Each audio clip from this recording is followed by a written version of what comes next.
Assalamu alaikum. Bonjour à tous et bienvenue dans le 27e mini-cours d'arabe littéraire de cette série consacrée à l'étude des dialogues du manuel d'expression de la méthode de Médine. Dans le cours d'aujourd'hui, nous continuons notre étude du troisième dialogue de ce manuel en nous intéressant à une nouvelle question de Hamid au sujet des études d'Irshad en langue arabe. هل درست اللغة العربية في الجامعة؟ Si on observe cette question de Hamid, on constate qu'elle est composée de 6 termes, dont seulement 2 sont nouveaux dans cette série de cours. Elle commence par la particule interrogative hal, qu'on ajoute au début des phrases pour indiquer leur caractère interrogatif et demander la confirmation d'une action ou d'une situation à la manière de la formule est-ce que en français. On trouve ensuite la construction darasta al-lughat al-arabiyya que nous avons déjà observé dans les répliques de ce dialogue et qui signifie « tu as étudié la langue arabe », suivi de la particule « fi » qui correspond aux prépositions « à » ou « dans » et du nom « al-jami'a » qui signifie « l'université ». Traduite littéralement, la question de Hamid signifie donc « est-ce que tu as étudié la langue arabe à l'université » et correspond donc exactement à son équivalent en français. En arabe littéraire, pour transformer une phrase affirmative en phrase interrogative, il suffit donc d'ajouter à son début la particule interrogative hal. Sur le modèle de la question de Hamid, vous pouvez donc construire vos propres phrases interrogatives en disant par exemple Hal darasta tarikh? Est-ce que tu as étudié l'histoire? Hal dhahabta ila souq? Est-ce que tu es allé au marché? هل لعبت كرة القدم? Est-ce que tu as joué au football? Avant de terminer ce cours, je vous propose de faire un rapide récapitulatif des pronoms et des particules d'interrogation que nous avons rencontrés dans cette série de cours et que vous aurez fréquemment l'occasion d'utiliser dans les conversations en général et lors de vos rencontres en particulier. Masmouk, quel est ton nom? Qui correspond également à comment t'appelles-tu? Aïna taskun? Où est-ce que tu habites? Mada tadrus? Qu'est-ce que tu étudies? Ayya lughatin darasta? Quelle langue as-tu étudié? Hal fahimta? Est-ce que tu as compris? Intéressons-nous maintenant à la réponse d'Irshad, dans laquelle il indique à Hamid une précision sur le lieu de ses études de langue arabe. لا درست اللغة العربية في المدرسة الثانوية. Si on observe la réponse d'Irshad, on constate qu'elle est composée de 7 termes, dont seulement 3 sont nouveaux dans cette série de cours. Elle commence par la particule la, qui peut remplir différentes fonctions en arabe littéraire, mais dont le rôle ici consiste simplement à indiquer une réponse négative à la manière de l'adverbe de négation non en français. Elle est suivie de la construction darastu lughat al-arabiyyata, qui était déjà présente dans les répliques précédentes de ce dialogue, suivie de la particule fi, dont nous connaissons maintenant très bien la fonction lexicale, suivie du nom al-madrasa, qui signifie l'école, et du nom al-thanawiyya, qui correspond à l'adjectif secondaire. Notons ici que la construction al-madrasatu thanawiyya signifie littéralement l'école secondaire, mais s'emploie en arabe littéraire pour désigner l'équivalent du lycée dans le système scolaire français. En prenant en compte le sens de cette construction, on comprend que la réponse d'Irshad signifie donc en français « Non, j'ai étudié la langue arabe au lycée ». Avant de nous intéresser plus en détail aux tournures employées dans cet échange entre Hamid et Irshad, observons rapidement les termes qui désigne les différentes étapes de la scolarité dans la plupart des pays arabes. Al-madrasatu l'ibtida'iyya, l'école primaire. Al-madrasatu al-mutawassita, le collège. Al-madrasatu thanawiyya, le lycée. Du point de vue des tournures employées dans cet échange, la question de Hamid, qui précède la réponse d'Irshad, débute par la particule hal, qu'on emploie pour demander la confirmation d'une action ou d'une situation que l'on suppose conforme à la réalité, ou simplement pour savoir si elle a été accomplie par la personne à laquelle la question est adressée.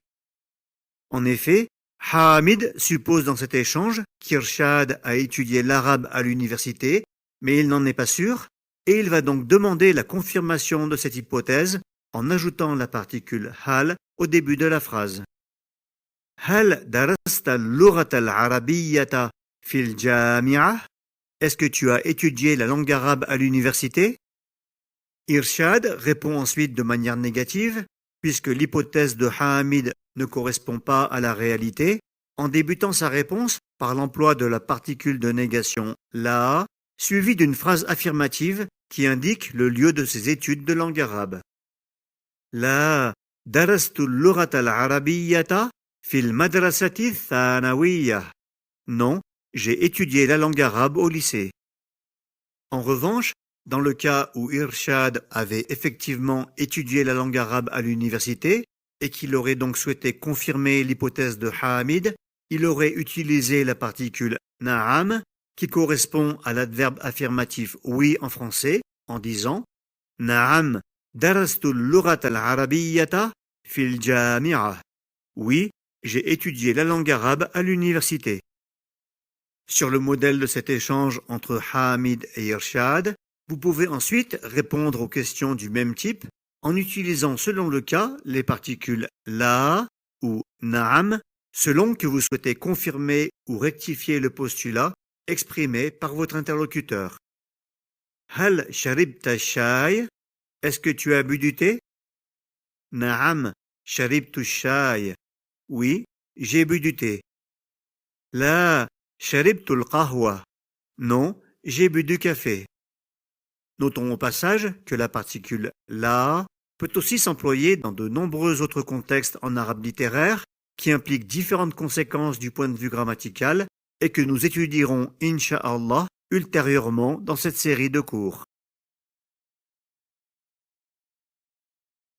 Avant de passer à la suite du dialogue, revenons rapidement sur les deux répliques que nous venons d'étudier dans les cours 27 et 28 et que je vous propose de relire et de réécouter. هل درست اللغة العربية في الجامعة؟ لا، درست اللغة العربية في المدرسة الثانوية. Du point de vue de la grammaire et de la déclinaison, la réponse d'Irshad nous permet d'observer des exemples de la déclinaison des noms au cas direct, al-nasb, et au cas indirect, al-jar, ainsi que les règles d'accord de l'adjectif qualificatif, al-na'at, que nous avons étudié précédemment dans cette série de cours. Dans cette réplique, ainsi que dans la question de Hamid qui la précède, on trouve en effet le nom al-lughata qui occupe la fonction de complément d'objet direct, maf'oulun bihi, qui implique sa déclinaison au cas direct, an-nasb, et le marquage de sa terminaison par la voyelle fatha.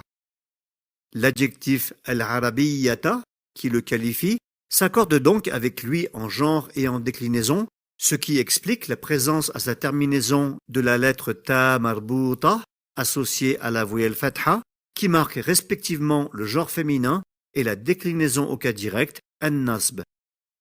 Al-lughatu al-arabiyyatu, la langue arabe. Darastu al-lughata al-arabiyyata, j'ai étudié la langue arabe.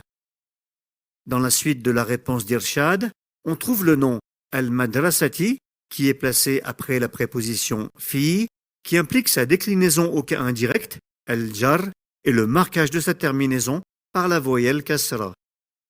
L'adjectif al-thanawiyati, qui le qualifie, s'accorde donc avec lui en genre et en déclinaison, ce qui explique la présence de la lettre ta marbuta, associée à la voyelle kasra, qui marque respectivement le genre féminin et la déclinaison au cas indirect, al-jar.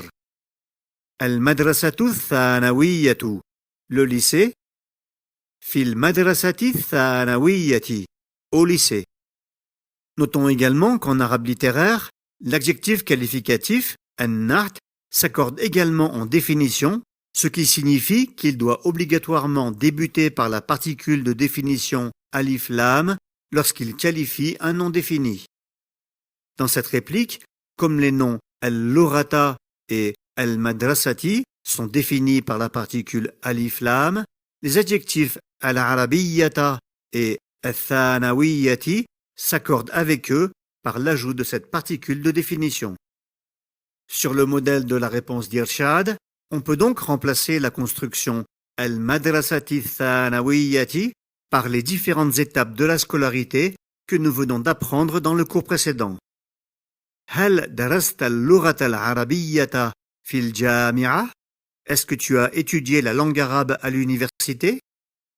La darastu al-lughata al-arabiyyata fil madrasati al-ibtida'iyya.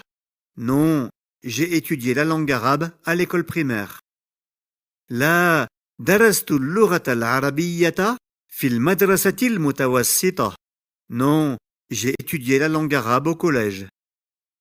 Voilà pour aujourd'hui. Ce 29e mini-cours d'arabe littéraire est maintenant terminé. Si vous n'avez pas compris un point en particulier dans cette explication, n'hésitez pas à me l'indiquer dans les commentaires. Si vous souhaitez recevoir les prochains cours ou consulter les cours déjà publiés, ainsi que l'ensemble de mes supports d'apprentissage de l'arabe littéraire, je vous invite à vous inscrire gratuitement au club privé Arabe Réussite en cliquant sur le lien indiqué dans la description. Pour être averti de la parution de mes nouvelles vidéos, abonnez-vous à ma chaîne. Wassalamu alaikum.